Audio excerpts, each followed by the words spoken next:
I'm Femi OK. Thanks for watching the stream. We are going to start our show with some news headlines from Taiwan. For the past few months, the headlines have been full of high-profile personalities being accused of sexual harassment. This MeToo movement in Taiwan, can it change the way that people there think about sexual harassment? That is our conversation for today. You can join us live on YouTube.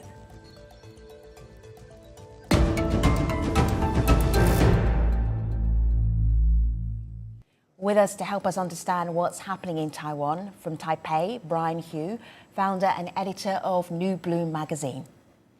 Jennifer Liu is a social worker and Asia director for Outright International. And Doris Chang, an ambassador for Women's March Taiwan. Guess it's really good to have you. So fascinating to see a region of the world, a place where Me Too is happening at a different time from other places. Brian, why would you say Me Too is having a moment in Taiwan right now? What sparked it? So what's quite interesting is there's the hit television show Wavemakers, which fictionalizes Taiwanese electoral politics. And so one of the major plot threads of the TV show is the issue of entrenched sexual harassment in Taiwanese politics, that this is covered up by both major parties. And so after this, there was a Facebook post from a former worker in the Democratic Progressive Party, the center-left party in Taiwan, alleging that, well, these events had happened to her, but that unlike in the TV show, there was no hero to come in and help her out with these cases. She had to stand up for herself. And so that's what led to this present wave, if you will, of discussion of Me Too cases and the issue of sexual harassment. First in politics, but also spreading to entertainment, academia, media, and cultural circles. And so there was a delay, but I think that part of it is that there was already this awareness of Me Too as a global phenomenon. There were some cases then as well, but now we see this much more and the space has been opened up for discussion. I'm going to show a Facebook post. It comes from Chen Rao. And Chen was one of the people who really started revealing stories that had happened to her, why they were wrong, part of this Me Too moment in Taiwan. Let me show you. Chen Rao she took to social media, this was at the very end of May, to accuse a senior party member of inappropriate touching, which happened last September while working on a project. And her superiors asked her to keep quiet. And Chen Rao says, I want to believe in the world again, believe in fairness, believe in justice, and believe that people can be understood. Doris, what Me Too moment, recent one, that stood out for you that you want to share with us? I think the one that stuck with me the most is actually from a person who is currently working at a German think tank. She's a Taiwanese woman, and she has alleged that the former Polish diplomat to Taiwan has harassed her in the past. And the post that she shared was very emotional and very detailed. And unfortunately, she was one of the only 1 in 10 women that decide, or survivors of sexual harassment or assault that decide to pursue legal action.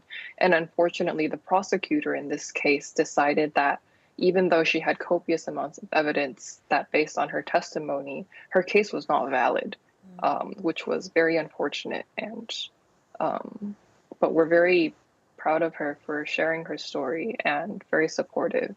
So I think that's one that's really stuck with me. Jennifer, how amazing, thanks Doris. Jennifer, how amazing that a Netflix TV series could start conversations that are going all over Taiwan. What is a conversation that you've had recently that made you think, okay, we wouldn't have had this a year ago? I think it's because many young women, and of course some of the young men as well, they are cannot put up with inequality, especially at the workplace, for a long time. And also at the same time, I feel like right now Facebook and some social media platform as one of the platform for those victims, survivors, they can speak out for themselves. I think this is a very good way for them to take their voices back, because maybe some of the mainstream media and also maybe some of the journalists, they don't have enough sensitivity to show those cases. And I feel like Me Too movement is a story with a story nonstop, and that everybody eventually come together with a very clear sign sent to the world. We want to be seen, we want to be heard, and we want this situation to be stopped. Brian, it's really interesting that you cover and you've really analyze a lot of politics in Taiwan. So the Taiwanese party, the DPP, have been impacted by these sexual harassment allegations. And the TV series is closely aligned to exactly what is happening in real life. Art imitating life, imitating art. Which way round are we, and how is the DPP coping with these allegations? Yeah, that's right. And so what is interesting is the protagonists of that TV show are the fictionalized version of the DPP. Yeah. And if you look at, for example, the sets, they're really just the DPP political offices, like literally their actual offices. Because a lot of the detail is drawn from real life. I mean, it was later reported then that the details of the case, the initial case that sparked this, was actually one of the source materials for the show, because the scriptwriters for the television show had worked in or had political connections to the DPP. And so it's resulted in resignations in the DPP of some officials who were implicated in either such acts themselves or to take responsibility for such acts. Though it's also spread to other circles and to other political parties. And so it has come up in an election issue as well, because we are in the middle of a campaign season. Jennifer, I see you nodding your head. Articulate your nod.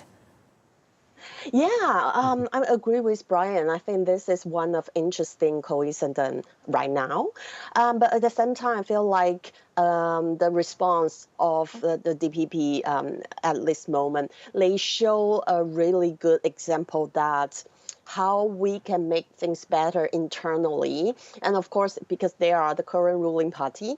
So the president and the prime minister, they all speak out and promise we will change the law currently and the whole system, whole the support system. So I think, unfortunately, this happened in the DPP, but we see the leaders at this moment, they try to face that, especially toward the whole society to make sure that those cases really under investigation internally and they change the law externally. So for me, I think it shows it's good how we can make things better as a leadership. However, I think the whole society still needs more conversation and education because I'm a little worried about that we only talk about this for now, but after a period of time, other news or other things happen and people might forget about that. Doris, it's really interesting Yeah, that... I totally agree with Jennifer on that. Yeah, go ahead. Tell me more. Yeah, just what she was saying about, like, we're very afraid that there's this spark right now where women's rights and sexual harassment and things are in the news, but it's very easy for these things to get lost in the news cycle. So right now it's trending, but how is it going to create lasting change to create a better society for victims of gender and power-based violence? That's a question that I wonder if you can actually answer, because President Tsai Ing-wen on June the 6th, she had a Facebook post and she was saying, well, we need more education in Taiwan. This is not enough.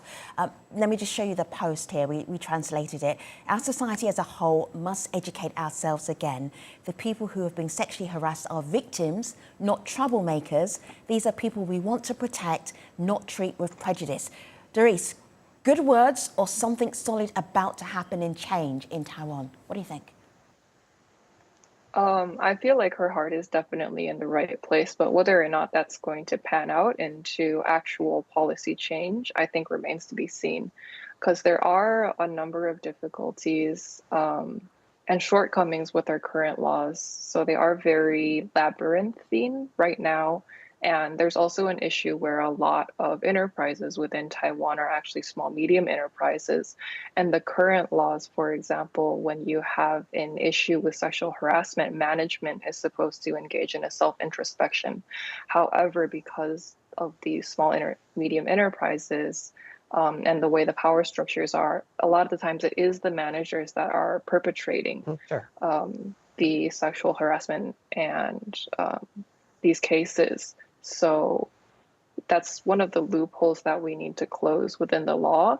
And then further, we also need to educate society more on what actually happens during a sexual harassment or assault case. Because, for example, in the case that I mentioned earlier, the prosecutor decided that based on the reaction of the victim, for example, that she apologized to her perpetrator, that she told her friends that she was okay over the phone because she did not want them to worry. He decided that because of her actions, this meant that whatever happened was not a valid sexual harassment case, which is not in line with reality.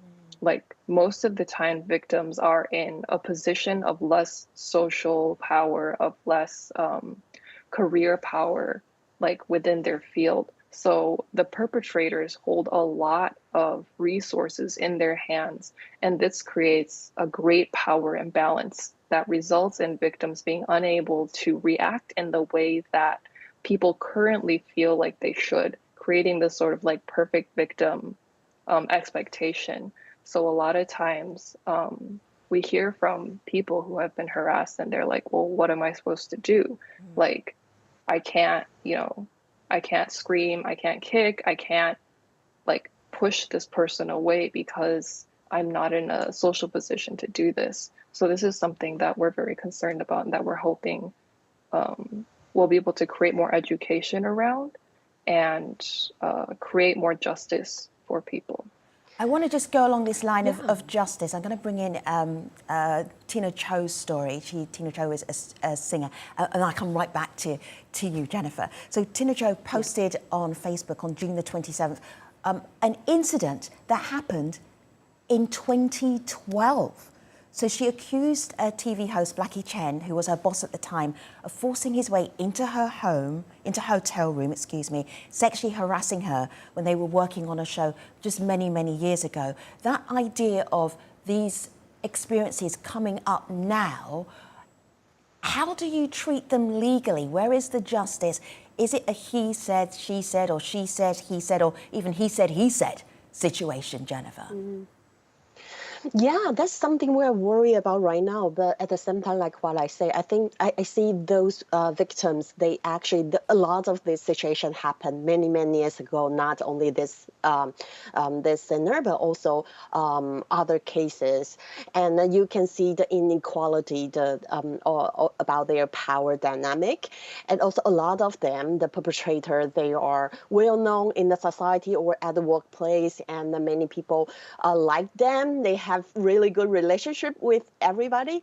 Also, those circumstances make the speak out even harder, and also a lot of situations happen in the private space. So that means really hard to have the evidence. So also, I want to echo there is about our culture harmony things. During because I was working for marriage equality for many, many years, and at that time we did a research about what's the core value of Taiwanese society. So harmony actually is something everybody really care about, no matter how old you are and where you are. And so this kind of you need to obey to the authorities, or you need to listen to and take care of others' feelings. I think it's everywhere in Taiwan. So when we're talking about the education, I think it's very hard because this is a long-term and very deep culture thing in our society. Don't be the troublemaker. So I think it's also good. Our president point that out. Don't worry about being a troublemaker because you are not. And this is a very important statement for me personally. So evidence, lack of the concrete evidence sometimes is the crucial reason that the victims and the survivors had to seek for the legal support.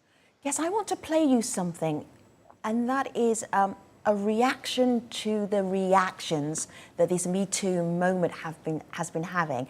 This is Wen T Song's perspective. I want you just very briefly to comment on it, to see if you're in agreement. Let's have a look. when they come out on social media, they get overwhelmingly supportive comments.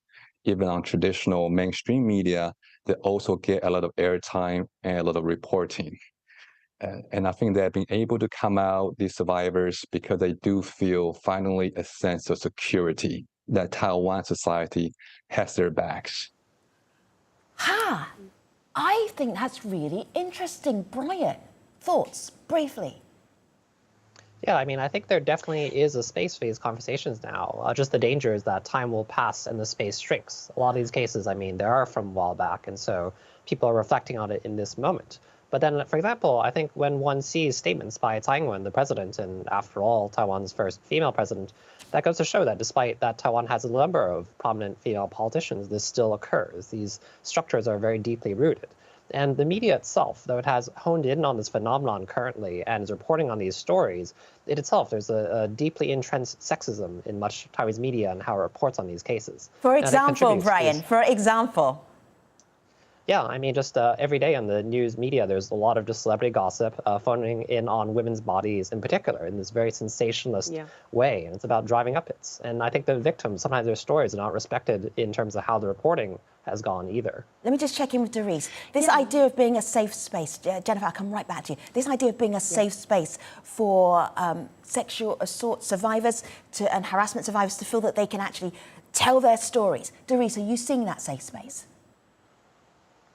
Yes, definitely. I mean, I feel like that's why Chen initially came forward. And I think this also speaks to the power of popular media because we see ourselves reflected in the media that we consume. So in Taiwan, we needed this very specific localized example of what is possible when a victim comes forward. And obviously in the show, she had like a good conclusion to her coming forth, which I think was the impetus for driving the current movement. We had to see ourselves like, oh, we as Taiwanese can have a society where we can accept this, where we can respect women, where we can listen to them, and where perpetrators can be held accountable for their actions. Jennifer, please continue.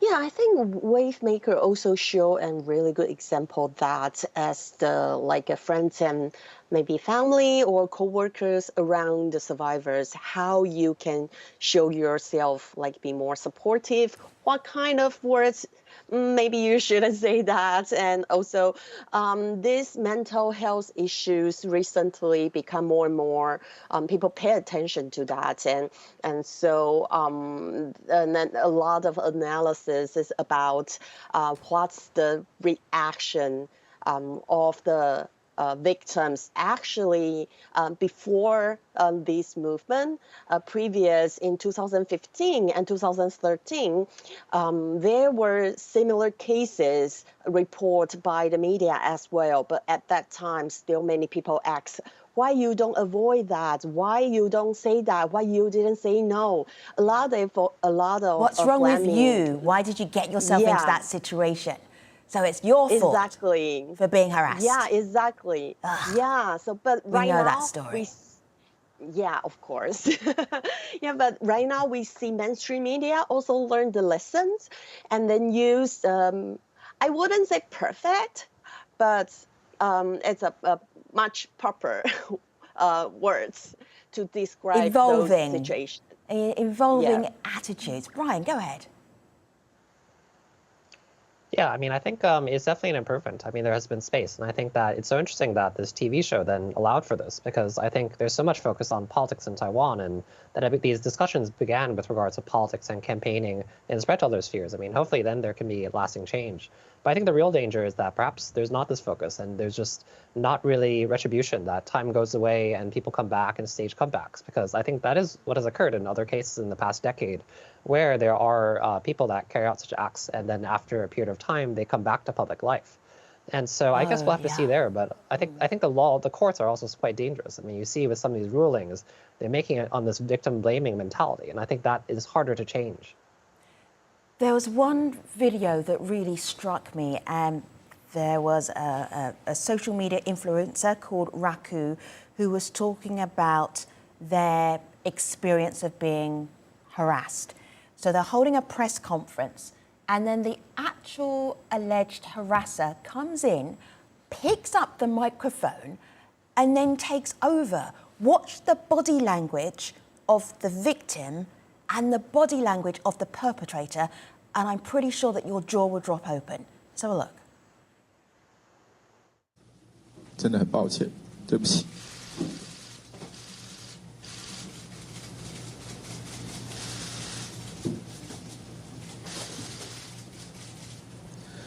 那今天是你的记者会，我想你有很多事情要说，所以我就把时间留给你，慢慢说。如果之后还有什么问题的话，我会回应，或是你想要联络我都可以。谢谢。 Turns off the mic and gives it back to the person he took the mic from. That's bold. Doris, is that the attitude that Taiwan is having to challenge itself? It's like we have to be different in the way that we treat each other, in the way that we respect each other. Is that a good example of that? I do feel like his apology was very genuine, which is sort of heartening, but this isn't necessarily the reaction that we see with all perpetrators. So, for example, in the Polish case I brought up, the diplomat in question has actually tweeted quite a bit in his own defense and been sort of like discrediting the victim in this situation. And we also see this with other people such as Beiling the poet and Wang Dan, who was accused by 2 other men of sexual harassment and attempted rape. So I feel like the clip is not indicative of all perpetrators, but it is definitely a step forward and I think a very good example for future cases. One more example from our audience, and this is from Fan Yun, who's a DPP legislator. She has had her own experience of being sexually harassed and actually won in court some money for being harassed, for being abused. And she spoke to us a little bit earlier about now what needs to happen, this Me Too moment, what needs to happen for Taiwan? Because of the prevalence of gender awareness, the younger generation is willing to speak up and help the victims. People speak out because they have hope and expectations of our society, and they want to make changes. This is our moment of gender equality, and we should cherish that. The MeToo victims have already come forward. Now, the Congress should take over and complete the reform. Yes, I'm going to ask you to see if you can summarize your thoughts in a single sentence because we're right at the end of the show. Can this Me Too movement in Taiwan, this one that's happening right now, change attitudes towards sexual harassment? Doris, your sentence. I feel like it's definitely a step in the right direction, but we'll see whether this step results in a lasting footprint upon our society. Jennifer. Yeah, I personally still very optimistic because I see a lot of conversation and dialogue in between. So I think every step counts and every effort matters. So I really hope that we can continue those conversations and the whole society can move forward together. And Brian. I hope so. I think also we need to consider the systematic, deeply rooted roots where this kind of issue comes from regarding patriarchy and sexism as it is in Taiwanese society. So I hope so. Thank you so much, Brian, Jennifer and Doris, for being part of today's show. If you want to check out the conversation that started Taiwan talking about sexual harassment, it is currently on Netflix called Wavemakers. Thanks for watching. I'll see you next time. Take care, everybody.